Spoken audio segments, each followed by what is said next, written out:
So you go in, what are you feeling when you walk into this church? Feeling despair, feeling rejected, not feeling loved. What are you thinking when you walk in the door? I hate everybody. I hated everybody, especially the pastor.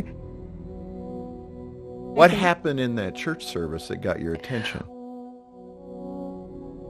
Well, when he spoke, he began to talk about scenarios that he had been through that were just like I was the only person in the room. And like he was telling my story.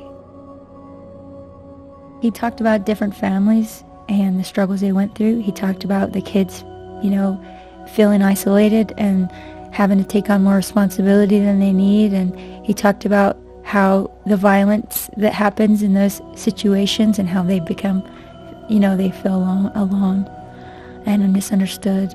He stopped in the middle of all of that and just started crying.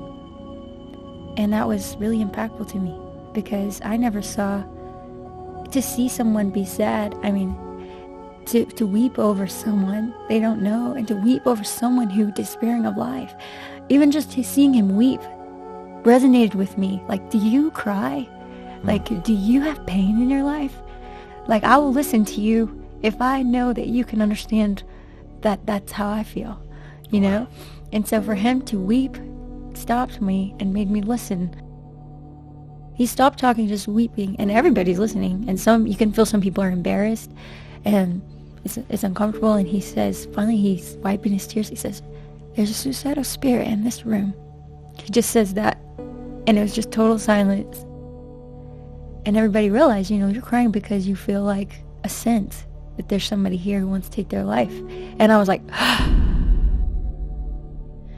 and he's just wiping his tears and he says, "Please come up here and let us pray for you, whoever you are. God has a plan for your life. He doesn't want you to die tonight." And he's like wiping his tears. And the man, I didn't go up there. I wouldn't. My pride wouldn't let me go. And can you imagine being him? I think about this now. He's passed away now. How brave it is to say that and have no one respond.